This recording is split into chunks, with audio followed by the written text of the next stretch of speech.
नमस्कार आदरणीय दर्शकवृन्द, एबिसी टेलिभिजनको कार्यक्रम बिग न्यूजका लागि एबिसी विशेषमा यहाँलाई हार्दिक स्वागत छ। दर्शकवृन्द, आजको एबिसी विशेषमा हामी विशेष गरी नेकपा एमाले, सत्तारूढ नेकपा एमालेको जुन विवाद, त्यसपछिको विग्रह र एक ढङ्गको विद्वेषको बाछिट्टा स्वरूप जुन जनता समाजवादी पार्टी आज विभाजनको सङ्घारमा उभिएको छ, हामी जनता समाजवादी पार्टी र त्योसँग सम्बन्धित मुद्दाहरूलाई लिएर छलफल गर्नेछौँ। र अहिले जनता समाजवादी पार्टीको एउटा ठुलो हिस्सा, विशेष गरी पूर्व राष्ट्रिय जनता पार्टी राजपा, जो चाहिँ महन्त ठाकुर र राजेन्द्र महतोको नेतृत्वमा रहेको छ, त्यो सरकारमा सामेल भएको अवस्था छ भने त्यही जनता समाजवादी पार्टीको अर्को हिस्सा, जोसँग कार्यकारी समितिमा बहुमत छ भनिएको छ, त्यो उपेन्द्र यादव नेतृत्वको त्यो हिस्सा अहिले प्रधानमन्त्री केपी शर्मा ओलीबाट गरिएको संसद विघटनलाई प्रतिगमन भन्दै सडकमा र राजनीतिक सङ्घर्षमा विपक्षी गठबन्धनमा आबद्ध छ। यो अवस्थामा आज हामी विशेष गरी राजेन्द्र महतो 2075 साल असोज कार्तिक महिनाको अवस्थामा, भूकम्पपछिको केही महिनाकै अवस्थामा जुन भारतीय नाकाबन्दी नेपालमाथि लादिएको थियो, त्यो नाकाबन्दीको समयमा सीमा नाकामा बसेर नाकाबन्दीलाई समर्थन गरिरहनुभएका राजेन्द्र महतो तत्कालीन समयमा प्रधानमन्त्री केपी शर्मा ओलीका कट्टर राजनीतिक दुश्मन। यी दुई दुश्मनहरूबीच यो एकालाप कसरी सम्भव भयो? के आन्तरिक राजनीतिक शक्ति मात्रै यसका लागि आवश्यक थियो अथवा यसको कारक थियो? यसको औचित्य र आवश्यकताका आधारमा मात्रै भएको हो यो गठबन्धन, या यो गठबन्धन बन्नुका पछाडि कुनै विदेशी अथवा बाह्य शक्तिको चाहिँ जोडबल थियो? त्यसबारेमा थोरै कुराकानीहरू गर्नेछौँ। त्यस्तै गरेर यदि बाह्य शक्तिहरूको जोडबल हो भने जुन प्रधानमन्त्री ओलीको 2/3 सरकार आजको दिनमा गएर अल्पमतको 1/3 कमको सरकारमा पुग्न बाध्य बनाइएर गरिएको यो गठबन्धन, जुन 5 जना पूर्व प्रधानमन्त्रीहरूले केही समय अगाडि वक्तव्य नै जारी गरेर विदेशी हस्तक्षेपको जुन एउटा सङ्केत गर्नुभएको छ, के त्यो शक्ति एउटै हो? जसपालाई सरकारमा पुर्याउने र सडकमा पुर्याउने, एउटा हिस्सालाई सरकारमा पुर्याउने, एउटा हिस्सालाई सडकमा पुर्याउने, अनि त्यसपछि गएर चाहिँ यो 2/3 सरकारलाई 1/3 सानो अंशमा ल्याइ पुर्याएर गठबन्धन गराउने त्यो विदेशी शक्ति हो भने त्यो विदेशी शक्तिको भावी गन्तव्य के हुन सक्छ? भावी अन्तर्य के हुन सक्छ? कतै मुलुकमा यो विदेशी शक्तिले नियन्त्रित चारौँ सत्ताको पूर्वाभास त दिइरहेको छैन? यो बारेमा जनता समाजवादी पार्टीका अध्यक्ष उपेन्द्र यादवसँग कुराकानी गर्नेछौँ। यस्तै गरेर आजको दिनमा जुन विपक्षी गठबन्धनमा 5 वटा राजनीतिक दलहरू समावेश छन्, ती 5 राजनीतिक दलहरूका अबका एजेन्डाहरू के हुन सक्छन्? अबका एजेन्डाहरू यदि यी अघि जुन मैले भने प्रिकन्डिसनहरू प्रिभेल भयो र त्यस किसिमको कुनै हस्तक्षेप आयो भने सङ्घीय लोकतान्त्रिक गणतन्त्र नेपाल बचाउने उपायहरू के छन् उनीहरूसँग? राजनीतिक कुराहरू के छन्? यी बारेमा हामी छलफल गर्नेछौँ। र त्यो सँगसँगै जुन एउटा कम्मन जस्तो प्रश्न मधेसवादी दलहरू अक्सर सिंहदरबारको पेरिफेरीमा आइसकेपछि मधेसका मुद्दाहरू भुल्छन्। के उपेन्द्र यादवहरूले पनि मुद्दा भुलेका हुन्? विपक्षी गठबन्धन र त्यसमाथि पनि मधेसवादी शक्तिहरूको आगामी रोडम्याप के छ त? यसबारेमा हामी कुराकानी गर्नेछौँ र यसका लागि हामीले निम्ति आएका छौँ जनता समाजवादी पार्टीका अध्यक्ष उपेन्द्र यादव। अध्यक्षज्यू, यहाँलाई स्वागत छ एबिसी विशेषमा। धन्यवाद। र अब म सबैभन्दा पहिला चाहिँ अहिलेको सबैभन्दा पछिल्लो घेरबाटै सुरु गरौँ। जस्तो हिजो यहाँहरूको कार्यकारिणी समितिको जुन बैठक बसेको थियो, त्यसले लगभग अब महन्त ठाकुर र राजेन्द्र महतोहरूसँग मिलेर जाने अथवा एकै ठाउँ रहेर चाहिँ अगाडि बढ्ने सम्भावना चाहिँ लगभग समाप्त भयो भन्ने खालको निष्कर्ष निकाल्नु भएको थियो। र त्यो निष्कर्ष निकाल्नुको पछाडि अर्थात् जनता समाजवादी पार्टी जसमा भित्रको अहिलेको विवादको मूल जड चाहिँ के हो? पहिलो कुरा त के हो भन्दाखेरि जसपाभित्रको विवादै होइन यो।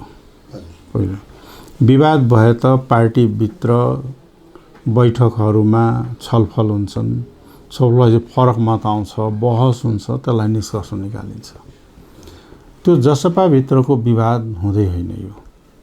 कहिले पनि विवाद पार्टीभित्र देखिएन, कहिले पनि फरक मत आएन, जहिले पनि सर्वसम्मतै निर्णय हुँदै गयो। तर पछिल्लो चरणमा जब प्रधानमन्त्रीजीले संसद भङ्ग गर्नु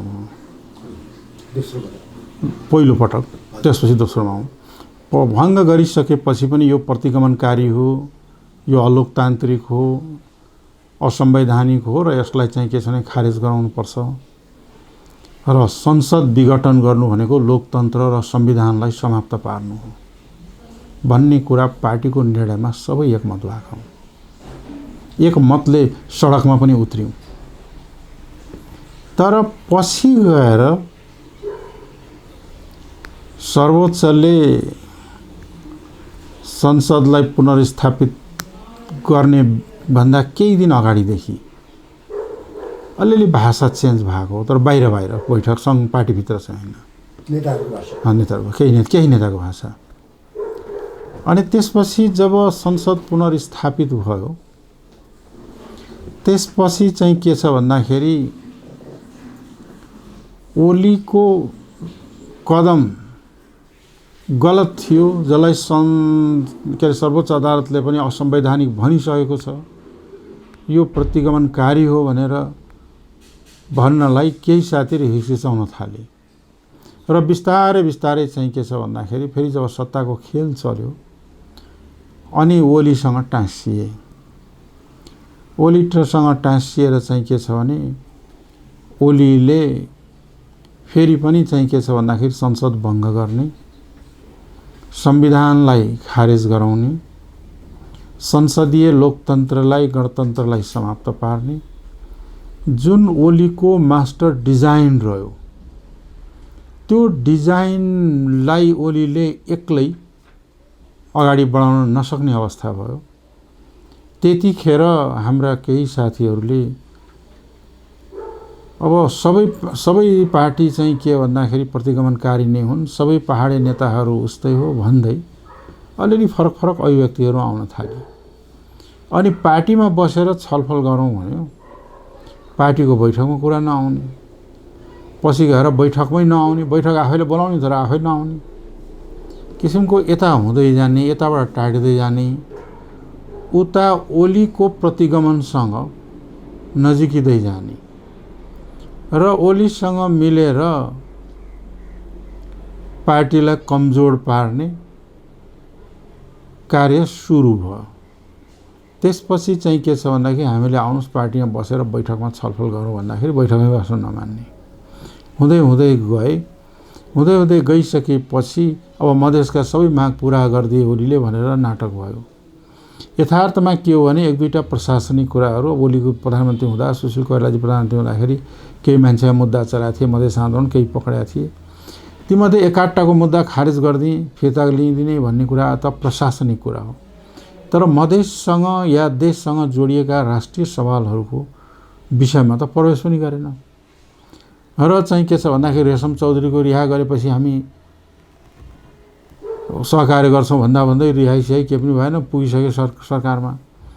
त्यति बेला पनि हामीले आउनुहोस् पार्टीमा बसेर छलफल गरौँ न, किन यसो गरेको, यो त प्रतिगमनको बाटो हो, यो लोकतन्त्रमाथिको प्रहार हो, यसले मधेसलाई त सिद्ध्याउँछ। मधेसका कुरा गर्ने हो भने देशलाई चाहिँ के छ भने अराजकता अस्थिरतातर्फ धकेल्दै अन्तत्वगत लोकतान्त्रिक गणतन्त्रलाई नै सिद्ध्याउने साजिस हो। यो त केपी ओलीको स्वेच्छाचारी र निरङ्कुश शासनतर्फ लैजाने प्रयास हो।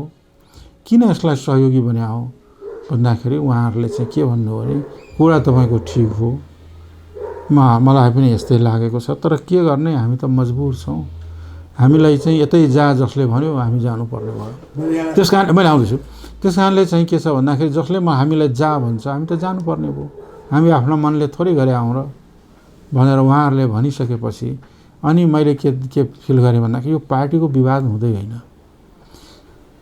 ओलीको चाहिँ प्रतिगमनसँग मतियार हुने कि लोकतन्त्रको रक्षाका लागि संविधानलाई जोगाउन, सङ्घीय गणतन्त्रलाई जोगाउन, प्रतिगमनबाट मुलुकलाई जोगाउनलाई सङ्गठित भएर चाहिँ के छ भने प्रयास गर्ने कि यसलाई समाप्त पार्ने, यो दुईटा भाग देखा पर्यो। त्यसमा उहाँहरू चाहिँ के छ भन्दाखेरि एउटा सामान्य एउटा मन्त्री पद पाउनलाई त्यो पनि चाहिँ कुनै अर्थ नवर्थको बेलामा त्यतिका लागि चाहिँ ओलीका मतियार हुनुभएको हो। उहाँहरूको कोर्सै चेन्ज गरिहाल्नु। कोर्सै चेन्ज भइसकेपछि त अब के त्यसलाई विवाद भन्ने, के सहमति, के विमति भन्ने। यो मतियार बनाउनलाई जुन यहाँले सङ्केत पनि गर्नुभयो, हामी त मजबुर छौँ भनेर उहाँहरूले भन्नुभयो भन्ने कुरा, त्यो जस्तो कुनै बेला नाकाबन्दीका बेलामा जुन बेला ओलीले आफूलाई राइज गर्नुभयो एउटा राष्ट्रवादीको लिडरको रूपमा, र त्यतिखेर चाहिँ राजेन्द्र महतोहरू सीमामा त्यो नाकाबन्दीलाई सफल पार्न धर्नै बस्नुभएको थियो होइन। त्यसलाई उहाँहरूको सबैभन्दा ठुलो टसलको अवस्था थियो। उहाँहरूलाई दुई ठाउँमा ल्याउनको लागि केले काम गर्यो त? होइन, पहिलो कुरा त कि त्यो नाकाबन्दी थिएन। मधेसका जनताहरूले मधेसभित्र आन्दोलन गरिरहेका थिए, चरम दमन र गोली चलिरहेको थियो। उनीहरू 10 गजामा गएर बस्या हो वास्तवमा भन्यो भने। अब त्यसलाई नाकाबन्दी भन्न मिल्दैन, पहिलो कुरा त। दोस्रो कुरा के हो त भन्दाखेरि ओलीले उग्र अन्धराष्ट्रवादी नारा लगाउनु हो। मधेस विरोधी, पहाड विरोधी, के अरे मधेस विरोधी र भारत विरोधी नारा लगाउनु हो, राष्ट्रवादी देखिनु हो। त्यो नक्कली राष्ट्रवादबाट उहाँले मत पनि पाएको, भोट पनि पाएको हो। तर जब उहाँ पछि सरकारमा आइसकेपछि जब उहाँको पार्टीभित्र अन्तर्विरोध चर्कियो, त्यो अन्तर्विरोध दबाउनका लागि उहाँले जसको विरुद्धमा चाहिँ के त्यो चुच्चे नक्सा ल्याएका हुन्, केस हुन्, या संसदबाट सिंहमय जयते होइन शक्तिमय जयते के भन्न थाल्नुभयो नि, भन्न थाल्नुभयो। त्यसपछि उहाँले चाहिँ के छ भन्दाखेरि अण्ट सण्ट देश विदेशको सम्बन्ध बिग्रिने गरी बोल्न थाल्नुभयो। र जब पार्टीको अन्तर्विरोध अलिक बढी चर्किएपछि उहाँ लम्पसार पर्नुभयो गएर। लम्पसार परिसकेपछि उहाँ टाङमुनिबाट छिर्नुभयो र लम्पसार पर्नुभयो। र उहाँले बाहिरी आशीर्वाद प्राप्त गरेर मुलुकमा आफ्नो चाहिँ के छ भने स्वेच्छाचारी शासनलाई अगाडि बढाउन सकिन्छ, निरङ्कुशतातर्फ लान सकिन्छ भन्ने उहाँको महत्त्वाकांक्षा जाग्यो। र बाहिरी शक्तिले पनि त्यही मौकालाई उहिले कमजोर भएको ओलीलाई उपयोग गर्ने नीति लियो।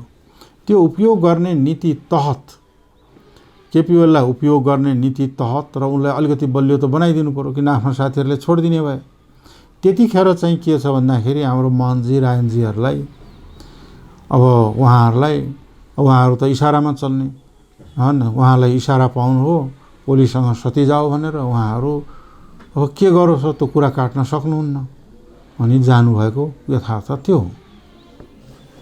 अलिकति यहाँनिर नि जस्तो मधेसवादी शक्तिहरूलाई, हुन त अहिले त राष्ट्रिय स्वरूपमा हुनुहुन्छ यहाँहरू होइन, राष्ट्रिय रूपमा सङ्गठन गर्नुभएको छ, राष्ट्रिय रूपमा सङ्गठन फैलिएको पनि छ र राष्ट्रिय मुद्दाहरू उठाइराख्नु भएको छ। तर जो शक्तिहरूले विगतमा मधेसका मुद्दाहरू उठाउनु भयो, उहाँहरूलाई कमजोर पार्नलाई त्यो शक्ति फेरि किन लागिरहेको छ? होइन, एउटा कुरा यही भ्रम छ यहाँ नेपालमा। त्यो भ्रम के हो भने मधेस आन्दोलन जुन बेला हामीले गरिरहेका थियौँ, पहिलो मधेस जनविद्रोह हामी आफ्नै खुट्टामा उभिएर गऱ्यौँ। आन्दोलन जब विस्फोट भइसकेपछि मात्रै बाहिरका दुनियाँलाई थाहा हो, यथार्थ त्यो हो। र त्यो आन्दोलन सफल पनि भयो, पहिलो मधेस आन्दोलन, जसले नेपाललाई सङ्घीय लोकतान्त्रिक गणतन्त्रतर्फ लिएर आयो। हजुर, समावेशिता, सङ्घीय संरचना, पहिचानका कुराहरू जस्ता परिवर्तनहरू भनौँ न, समावेशीकरण हुने विभिन्न कुराहरू लिएर जुन अगाडि आयो, त्यो पहिलो मधेस जनविद्रोहले नै ल्याएको हो। त्यो 22 मुदे सम्झौतामै उल्लेख भएर अगाडि बढ्या हो। त्यहाँनेरि चाहिँ के हो भन्दाखेरि हामीले आफ्नै तयारीमा आन्दोलन गरेका हौँ र सफल भएको पनि हो। तर यहाँले जुन भन्नुभयो नि कि मधेसका मुद्दाहरूप्रति मलाई लाग्छ कुनै पनि बाहिरी शक्तिहरू मधेसका मुद्दा समाधान होस् भन्ने चाहेको र त्यसको लागि प्रयत्न गरेको अनुभूति चाहिँ मलाई छैन, अनुभव छैन। त्यो चाहिँ के भन्दाखेरि कहिलेकाहीँ चाहिँ के भन्दाखेरि यो मुद्दालाई चर्चा गरिदिने मात्रै हो। मधेसका मुद्दा राष्ट्रिय मुद्दा हुन्, जनजातीय मुद्दाहरू राष्ट्रिय मुद्दा हुन्। दलित, पिछडा वर्ग, अल्पसङ्ख्यक समुदायहरू, महिलाहरूको यस्ता खालका मुद्दाहरू निम्न वर्गका मुद्दाहरू छन्। यानि जातीय, वर्गीय र क्षेत्रीय मुद्दा संक्षेपमा भन्दाखेरि नेपालमा चर्को छ। यो समाधान कहिले पनि भएको छैन। राणाहरूले पनि ध्यान दिएन, राजाले पनि ध्यान दिएन, पञ्चायतकालले पनि ध्यान दिएन, अहिलेसम्म पनि ध्यान दिएको छैन। यी मुद्दाहरूलाई हल गर्नुपर्छ। यी राष्ट्रिय सवालहरू हुन्। यी राष्ट्रिय मुद्दाहरू हल गर्ने प्रयास बाहिरकाले गरिदिने होइन, यहीँका नेताहरूले हल गर्नुपर्छ। बाहिरका त के हुन्छ भने चलिरहोस्, झगडा भइरहोस् होइन, किन शान्तले मिलेर बस्नु र भनेर कुनै पनि छिमेकीले अर्को छिमेकीलाई यो शान्त भएर आनन्दले बसोस् भनेर चाहँदैन, निश्चित रूपमा चाहँदैन। त्यस कारणले चाहिँ के हो भने कि बाहिरको भरमा, कसै अरूको भरमा, कसै अरूको भुइँ चढेर यी समस्याहरू हल होलान् भन्ने चाहिँ मलाई विश्वास छैन। एउटा कुरा, अब कसैले कुनै बेला कुनै अभिव्यक्ति दिएर आफ्ना दाउपेच खेले होला, त्यो अलग कुरा हो। तर मधेसको मुद्दा भनेको नेपालीहरूको मुद्दा हो, नेपालको मुद्दा हो। यसलाई समाधान गर्नलाई मधेसी र गैर मधेसी सबै मिलेर हल गर्यो भने मात्र यो समस्या हल हुन्छ। एक्लै कसैले हल गर्न चाह्यो भने यो हल हुँदै हुँदैन। तपाईँहरूले जुन अब जनता समाजवादी पार्टी नेपाल र राष्ट्रिय जनता पार्टी दुईवटाको एकीकरणका बेलामा एउटा वैकल्पिक राजनीतिक शक्ति बन्ने कुरो जोडतोडका साथ अगाडि बढाउनु भएको थियो र त्यो सँगसँगै चाहिँ मधेसका मुद्दाहरू सही ढङ्गबाट हल गर्ने कुरालाई पनि अगाडि ल्याउनु भएको थियो। र त्यतिखेर नै लगभग त्यो त्यस्तो बेला थियो जुन बेला केपी ओलीले तपाईँहरूकै पार्टी भनाइमा अर्कै कुरो भने पनि तपाईँहरूकै पार्टी फुटाउने उद्देश्यले एउटा अध्यादेश ल्याउनु भएको थियो, राजनीतिक दल सम्बन्धी अध्यादेश। र उहाँले नै जुटाइदिनु भयो, अनि फेरि उहाँले नै फुटाइदिनु भयो। अहिले यो पोइन्टमा पुर्याइदिनु भयो। यो चाहिँ के हो त फेरि? अब पोइन्ट के भन्दाखेरि राष्ट्रिय जनता पार्टी र समाजवादी पार्टी बिचमा त्यहाँदेखि अगाडिदेखि नै करिब एक वर्ष अगाडिदेखि नै एकीकरणका वार्ताहरू चल्दै थिए। कुराहरू केही धेरै कुराहरू तय भएको थियो, केही बाँकी थियो। र त्यो बेला जुन बेला अध्यादेश ल्याएर केपी ओलीले समाजवादी पार्टी फुटाउने, आफ्नै पनि पार्टी फुटाउने जुन चेष्टा गरे हुन्, त्यो बेलामा चाहिँ के छ भन्दाखेरि हामीले केही कुराहरू मिलाउँदै गरौँला भनेर एकीकरणको घोषणा गऱ्यौँ। त्यो मलाई लाग्छ अलिक परिपक्व भइसकेका थिएन अवस्था कि अझ परिपक्व भएर अझ बढी समय दिएर छलफल गरेर सबै कुरा टुङ्ग्याएर एकीकरण गरेको भए अलिक फरक परिणाम हुन्थ्यो। तथापि त्यस बेला जे होस् एकीकरण भयो। ओलीले चाहेर एकीकरण भएको होइन, ओलीको एक्सनबाट फास्ट चाहिँ भएको हो। उनले के चाहन्थ्यो र एकीकरण गर्नको होस् र भनेर है चाहिँ हो। तर चाहिँ के हो भन्दाखेरि अहिले चाहिँ के छ भने ओलीले अब यहाँ हेर्नुभयो तपाईँको भक्तपुर रिसोर्टमा ओलीकै मान्छेहरू थिए नि। हाम्रा सांसदहरू र नेताहरूलाई उठाएर लगेर रिसोर्टमा राखेर घेराबन्दीमा राख्ने त ओलीकै मान्छेहरू थिए। फोटो सेसनै भएका हुन् भने ओलीले फुटाएको भन्ने छ। र सरकार ओलीसँग नजिक रहेका र सरकारका मान्छेहरू दिनरात हाम्रा मान्छेलाई खरिद बिक्री गर्नेदेखि धाक धम्की दिने काम त गरिराखेकै छ। भन्दाखेरि फुटाउने कार्यमा महन्तजीहरूलाई उपयोग चाहिँ ओलीहरूले गरे हुन् फुटाउनुपर्छ भनेर। तर मिलाइदियो ओलीले भन्ने चाहिँ कुरा सही होइन। जस्तो अब यहाँले पटक पटक पछाडि कुनै त्यस्तो शक्ति छ जसले गर्दाखेरि चाहिँ प्रधानमन्त्री ओलीलाई भरथेक गर्नको लागि जनता समाजवादी पार्टीको एउटा समूहलाई अथवा एक थरी नेताहरूलाई चाहिँ उद्धत गरायो या बाध्य गरायो भनेर भन्नुभयो। यही सन्दर्भमा एउटा कुरा चाहिँ 2-3 दिन अगाडि 5 जना प्रधानमन्त्रीहरू पूर्व प्रधानमन्त्रीहरूले एउटा विज्ञप्ति निकाल्नु भयो जहाँ चाहिँ त्यस्तो किसिमको स्पष्ट कुरो त छैन, तर के भनिएको छ भने विदेशी हस्तक्षेप विरुद्ध लड्नको लागि हामी आफै सक्षम छौँ भन्ने किसिमले कुनै एउटा आसन्न सङ्कटतर्फ चाहिँ सङ्केत गर्नुभएको छ। र तपाईँकै एकजना नेता डाक्टर बाबुराम भट्टराई पनि त्यसको एकजना सिग्नेटरी हुनुहुन्छ। यहाँलाई के लाग्छ? अब 5वटा प्रधानमन्त्रीहरू हुन्छ, उहाँहरू अनुभवी नेताहरू हुनुहुन्छ, उहाँहरूको लामो अनुभव र सूचना र सम्पर्क पनि उहाँहरूको ठुलो संयन्त्र छ। उहाँहरूले भनेको कुराहरूमा त्यत्तिकै भनेको होला भनेर त लाग्दैन मलाई। त्यसमा कुनै न कुनै दम त जरुर छ।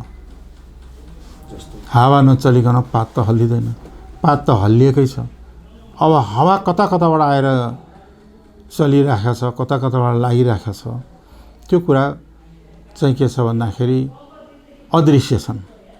त्यो जब अदृश्य कुराको कुनै प्रमाण कुनै हुँदैन, त्यस कारणले तर हावा पात हल्लिएपछि त हावा त चलेकै हो। त्यो यथार्थता हो। नबुझिकन त उहाँहरूले 5-5 जना प्रधानमन्त्रीले त वक्तव्य निकाल्नुहुन्न नि। तपाईँ पनि देख्नुहुन्छ आसन्न कुनै त्यस्तो किसिमको सङ्कट उहाँहरूले भने जस्तो? होइन, त्यसै मुलुक निश्चित रूपमा चाहिँ के छ भने सङ्कटतर्फ उन्मुख छ, दुर्घटनातर्फ उन्मुख छ। हामीले ल्याएको सङ्घीय गणतन्त्र रहने हो कि नरहने हो, कुनै बेला चाहिँ के छ भने नेपालको सार्वभौमसत्ता कागजमा मात्रै रहने हो कि बाँकी व्यवहारमा सङ्कुचित भएर जाने हो कि भन्ने खतरा उत्पन्न हुने हो कि भन्ने आशंका जनताहरूले गरेका छन्, बौद्धिक वर्गले गरेका छन्, मिडियाले गरेका छन्, नागरिक समाजले गरिरहेका छन्। यो के हो त? किन यस्तो आशंका उत्पन्न भइरहेको छ त? यसमा के छ त तथ्य सत्य? यी कुराहरू खोज्नु र पत्ता लगाउनु र जनसम्मताको समक्ष, दुनियाँको समक्ष ल्याउनु जरुरी छ। अलिकति अब फेरि तपाईँकै पार्टीको बारेमा जब यो विवाद एक ढङ्गले उत्कर्षमा पुग्यो, तपाईँले राष्ट्रिय कार्यकारिणी समितिका बहुसङ्ख्यक सदस्यहरूको हस्ताक्षरसहित निर्वाचन आयोगमा आवेदन गर्नुभयो र आधिकारिकता खोज्नुभयो, तर निर्वाचन आयोगले त्यो कुरालाई एड्रेस गरेन। यहाँले विज्ञप्ति पनि निकालेर त्यो कुराको प्रतिरोध त गरिसक्नुभयो, कानुनी उपाय खोज्छु पनि भन्नुभयो।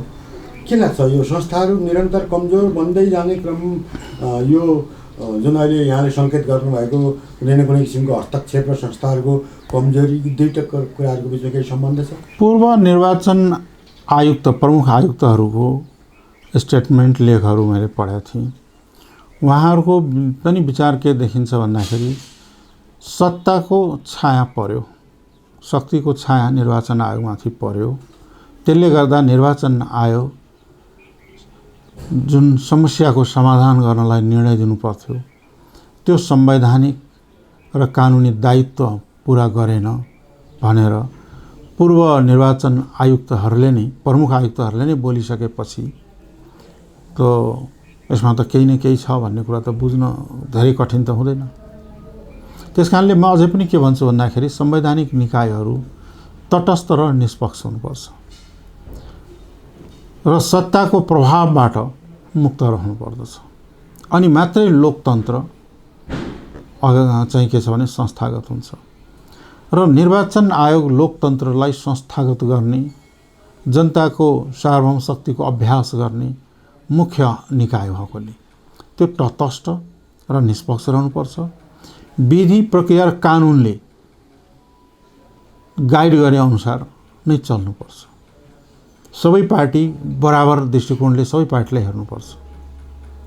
अनि मात्रै चाहिँ के छ लोकतन्त्रको अभ्यास संस्थागत भएर जान्छ।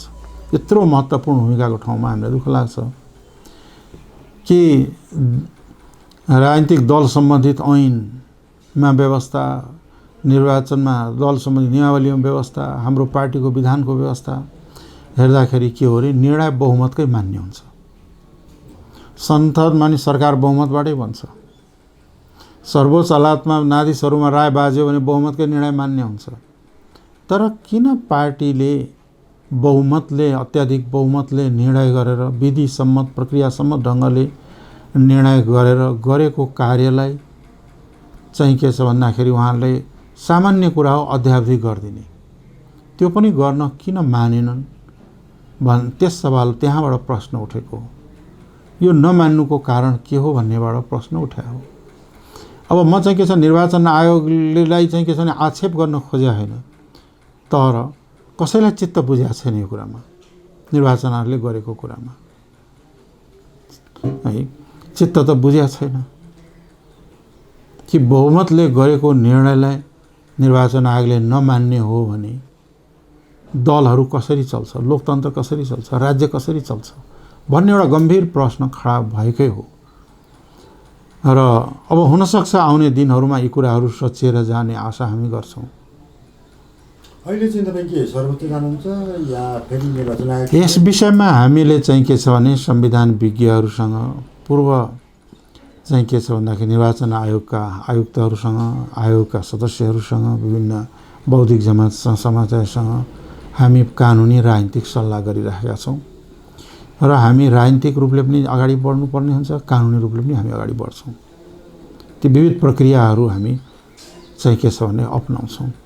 तर एउटा स्पष्ट सङ्केत त हिजो के देखियो भन्दा जस्तो महन्त ठाकुर राजेन्द्र महतो समूह अर्थात् पूर्व राजपाको कार्यकारिणी समितिमा बहुमत थिएन, त्यसैले उहाँहरूले 17 जना अरू सदस्यहरू थप्नुभयो। त्यो विधानको एउटा त्यो थप्ने कार्य विधानको कुन धारा टेकेर थप्नुभएको? त्यो अधिकारै छैन विधानले दिएको, जसको आफै अल्पमतमा छ। निर्वाचन आयोगले पहिला उहाँले निर्णय गरेको माइनट माग्यो, उहाँले माइनट दिन सक्नु भएन। फेरि समय माग्नु हो, 7 दिनको समय आफै लिनु हो, निकै प्रयास गर्नु हो सङ्ख्या जुटाउनु, नसकेर उहाँले पेश गर्न सक्नु भएन। अल्पमतमा उहाँहरू हुनुहुन्छ। अल्पमतमा भइसकेपछि अल्पमतले निर्णय गर्न सक्दैन कुनै पनि संस्थामा पनि, इभन सामाजिक संस्थाहरूमा पनि निर्णय बहुमतले नै गर्ने हो। बहुमतको निर्णय उहाँले एक्लै गर्ने भएपछि जे गर्दा पनि त भयो नि, जे घोषणा गर्न पनि भयो नि। पहिलो दोस्रो अध्यक्ष हाम्रोमा छैन, दुवै अध्यक्ष इक्वल हो र विधानले त्यसलाई समान मानेको छ र 2 जना अध्यक्ष हुनेछन् विधानले भनेको छ र कार्य विभाजन गरी कार्य गर्नेछ। सहमतिका आधारमा कार्य विभाजन गरेर काम गर्ने।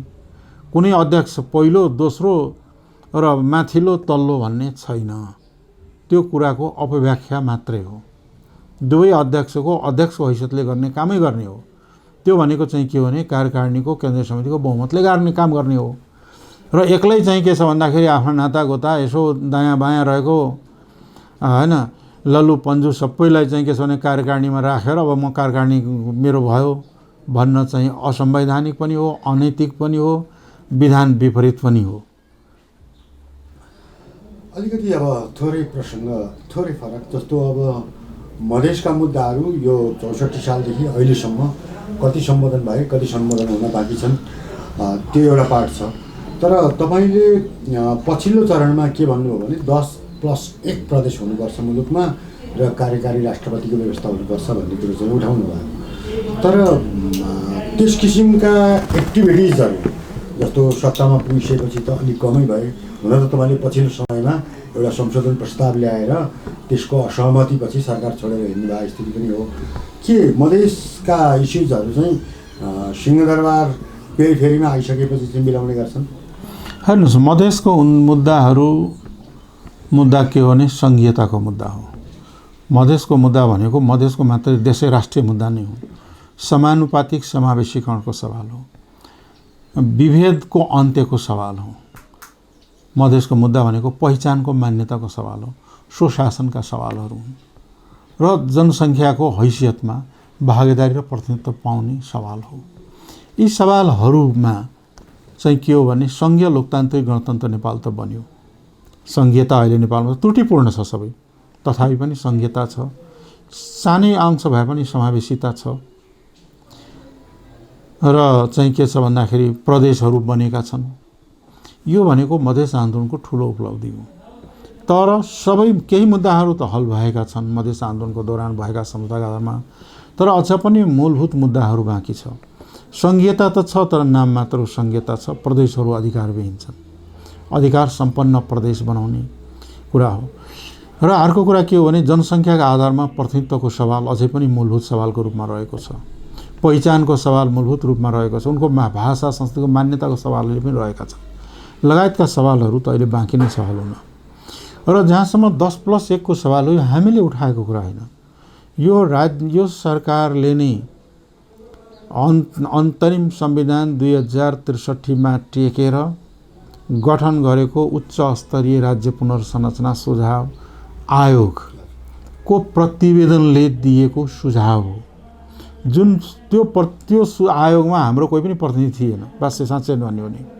तर त्यो प्रतिनिधित्वले दिएको 10+1 10 प्रदेशको खास भनौँ न खाका र प्रदेशभित्र स्वायत्त क्षेत्र, संरक्षित क्षेत्र, विशेष क्षेत्रको व्यवस्था सहितको जुन खाका प्रस्तुत गर्यो त्यो पुनर्संरचना आयोगले, र त्यति बेलाको संविधानले पनि के लेखेको थियो भन्दाखेरि उहाँहरूले नै बनाएको संविधान हो कि राज्य पुनर्संरचना आयोग हुनेछ, आयोगको सिफारिस अनुसार राज्य पुनर्संरचना गरिनेछ। त जब आयोगले सिफारिस दिइसकेपछि त्यो अनुसार राज्य पुनर्संरचना गर्नुपर्थ्यो नि, संवैधानिक व्यवस्था त त्यो थियो नि। तर उहाँहरू त्यो नगरिकन, त्यसलाई वास्तै नगरिकन अनि आफ्नो इच्छा अनुकूल 2-4 जना मान्छेको स्वार्थ र इच्छा अनुकूल राज्यको पुनर्संरचना गरियो। त्यही ठाउँमा हामीले भन्यौँ ठिक छ, हामीले भनेका त वास्तवमा भन्ने हो भन्दाखेरि मधेस विद्रोह त स्वायत्त मधेस प्रदेशको लागि भएको हो, मधेसी जनताको प्रादेशिक स्वायत्त र सुशासनको लागि भएका हुन्। त्यसै गरी जनजातीय क्षेत्रहरू, विभिन्न क्षेत्रहरू छन्, उनीहरूको स्वायत्त सुशासनको लागि भएका हुन्। तर राज्य पुनर्संरचनाले जुन 10+1 या 10 प्रदेशको जुन खाका लिएर आयो त्यसैको वरिपरि समाधान खोजिने हो भने संघीयता सम्बन्धित धेरै सवालहरू हल भएर जानेछ भन्ने हाम्रो मान्यता हो र त्यसलाई अगाडि बढाएको हामीले। त्यो वास्तवमा भन्ने हो भनेदेखि त त्यो एउटा चाहिँ विद्वत वर्गहरूले त्यो चाहिँ तयार गरेको, आयोगले तयार गरेको प्रतिवेदन हो त्यो। अलिकति अब यहाँनिर मैले पछिल्लो एउटा घटना, यद्यपि उप प्रधानमन्त्री राजेन्द्र महतोले पदभार ग्रहण गर्न साथ पहिलो प्रतिक्रिया स्वरूप अहिले बहुराष्ट्रिय राज्यका लागि चाहिँ अब हामी आन्दोलन गर्छौँ भन्ने किसिमको अभिव्यक्ति दिनुभयो होइन। र उहाँले लगत्तै जस्तो 24 घन्टा पनि नबित्दै त्यो मेरो अभिव्यक्ति चाहिँ त्यस आशयको थिएन भनेर फिर्ता गर्नुभयो। अहिलेको हाम्रो आवश्यकता बहुराष्ट्रिय राज्य हो कि अधिकार सम्पन्न प्रदेशहरू? अब हेर्नुहोस्, यसलाई चाहिँ के भन्ने भन्दाखेरि हाम्रो नेपाली समाज भनौँ न होल बहुजातीय, बहुभाषिक, बहुसांस्कृतिक, बहुधार्मिक, विविधतायुक्त हो। यो हाम्रो विशेषता हो। बहु भन्ने बित्तिकै त बहुजातीय, बहुभाषिक, बहुसांस्कृतिक भन्ने त बहु भनेको त एउटैको होइन नि, एउटै जातिको, एउटै भाषाभाषीको देश त होइन। जस्तो हङ्गेरी जस्तो, पोल्यान्ड जस्तो अत्याधिक सङ्ख्यामा एउटै जाति भएको देश त हाम्रो होइन। बहुलता त यहाँ छ। अब राष्ट्र भनेको के हो? राष्ट्र भनेको त जनताको समुदाय, जनसमुदाय नै हो नि।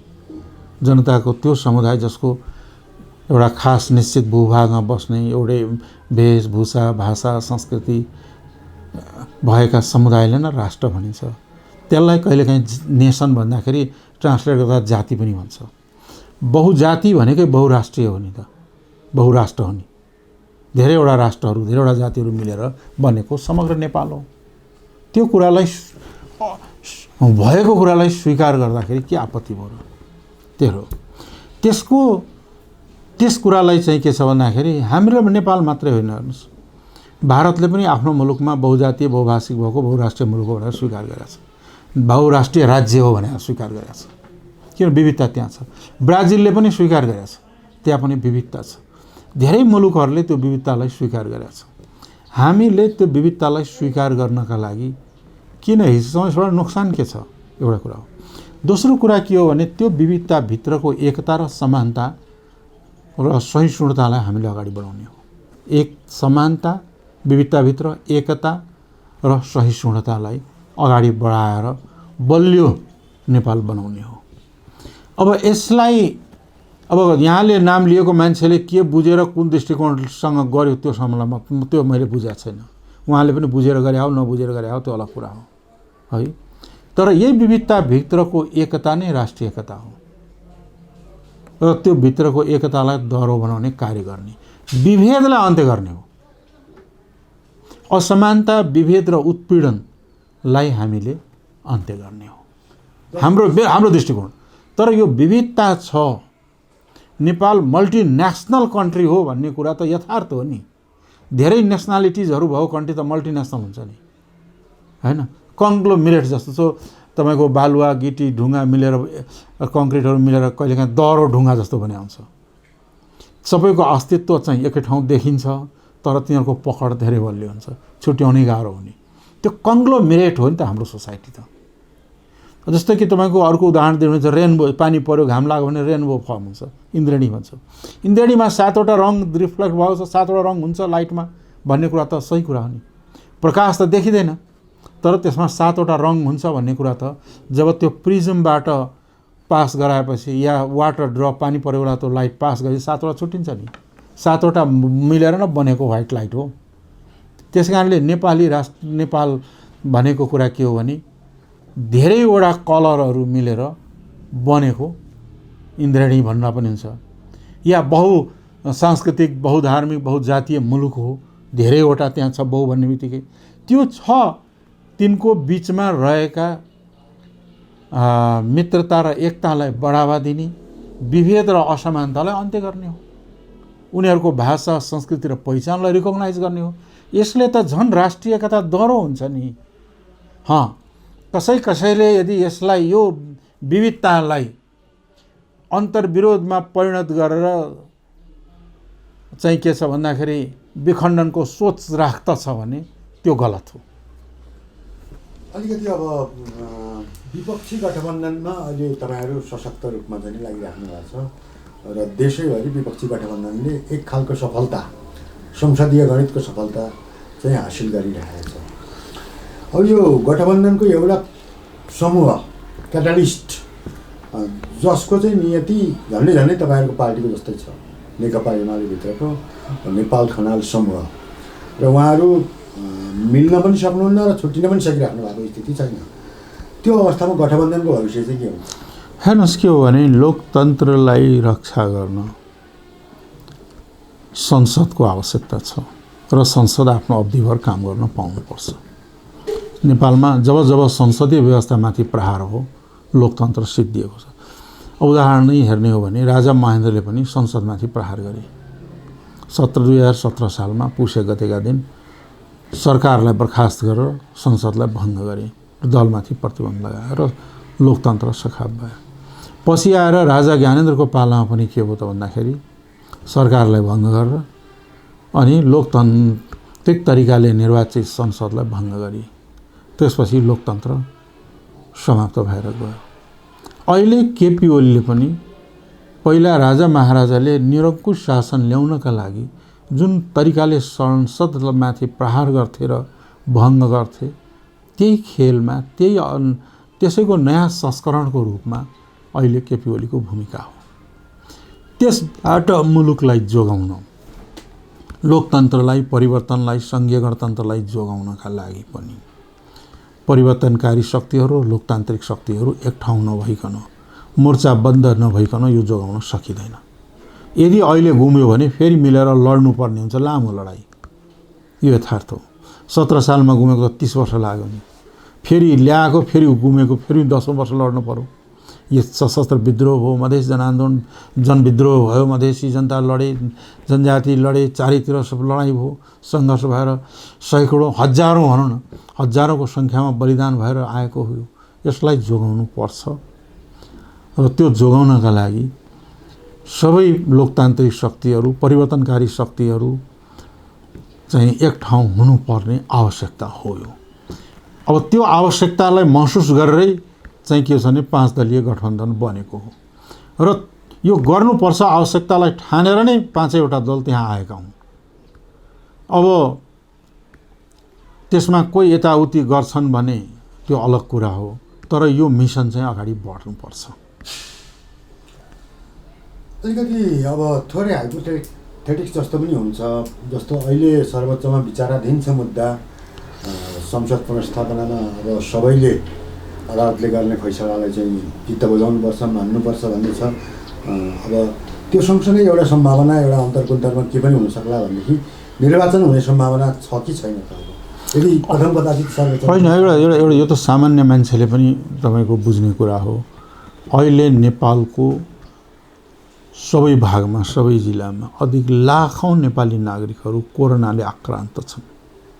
गरिबले रोजगारी गुमाएका छन्। आज हस्पिटलमा बेड छैन, औषधि छैन, भेन्टिलेटर छैन, आइसियु छैन र जनता उपचार पाउनबाट छटपटाएको छ। दिनै पछि लास निस्किरहेको छ। यसो हिजो बेलुकातिर म यता एउटा यसो पशुपति क्षेत्र हुँदै गौशाला हुँदै उता चाबेलतिर जान लागेको त चारैतिर धुवाँ देखिन्थ्यो। अवस्था यो छ। आजको सबभन्दा ठुलो आवश्यकता के हो, महत्त्वपूर्ण आवश्यकता के हो भने राज्यको सम्पूर्ण ताकत, चाहे आर्थिक होस् या अन्य जनशक्ति होस्, परिचालन गरेर जनताको जीवन रक्षा गर्ने हो। चुनाव 1.5 वर्षपछि गरे पनि हुन्छ, संसद छँदैछ। आजको आवश्यकता के हो भने जनताको जीवन रक्षा हो। र त्यो जीवन रक्षा गर्ने कि 34-35 अरब रुपियाँ लगाएर पानीमा फालेर अनि चुनावको नाटक मञ्चन गर्ने कुन आवश्यकता हो? आज निश्चित रूपमा चाहिँ के हो भन्दाखेरि जनताको जीवन रक्षा हो। चुनाव आफैले पनि गर्न ऋण लिनुपर्ने हुन्छ।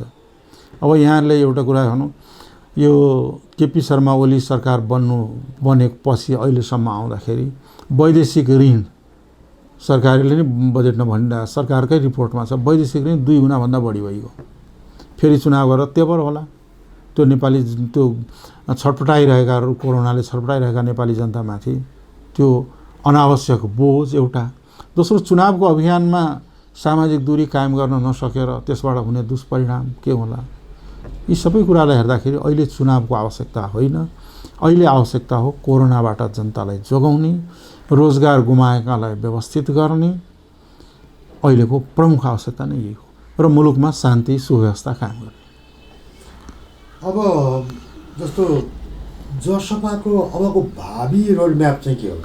अब हामी चाहिँ के हो भन्दाखेरि अब चाहिँ के छ भन्दाखेरि लोकतन्त्रका रक्षाका लागि, संघीयताका रक्षाका लागि र प्राप्त अधिकारलाई संस्थागत गर्नका लागि हामी राजनीतिक लडाइँ, कानुनी लडाइँ गर्ने र मोर्चाबन्दी गरेर अरू शक्तिहरूसँग मिलेर भनौँ न, अहिले हामी जसरी 5 दलको गठबन्धन बनाएको छ त्यसलाई दह्रो बनाउँदै अगाडि बढ्दै जाने हो।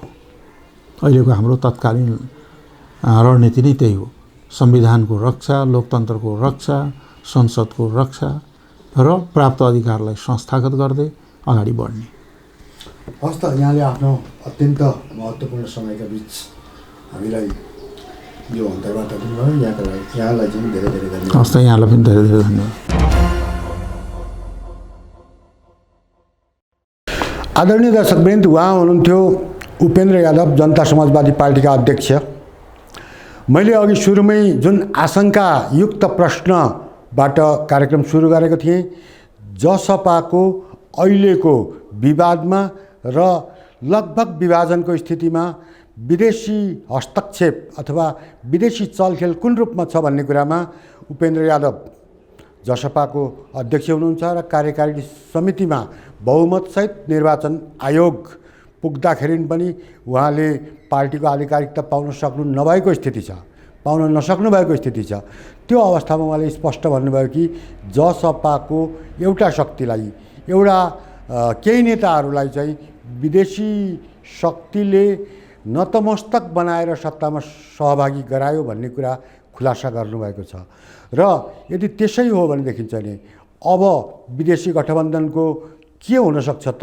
वास्तविक रूपमा विदेशी गठबन्धनको अबको रोडम्याप के छ त हाम्रा सन्दर्भमा? यसका लागि हाम्रो अबको राजनीतिक कोर्सको 5-6 महिना अत्यन्त महत्त्वपूर्ण हुनेछन् र यी 5-6 महिनाको अवधिहरूमा विपक्षी गठबन्धनका दलहरूले जुन ढङ्गको भूमिका खेल्न सक्छन् मुलुकमा र जुन ढङ्गले नेपाली जनताहरूलाई गोलबन्द गर्न सक्छन्, त्यसैबाट नेपालको सङ्घीय लोकतान्त्रिक गणतन्त्रको भविष्य सुनिश्चित हुनेछ। आजका लागि यति नै र भोलि कार्यक्रम बिग न्युजमा यस्तै अर्कै कुनै विशेष प्रसङ्ग लिएर उपस्थित हुनेछौँ। त्यतिन्जेलका लागि आज्ञा दिनुहोस्। नमस्कार।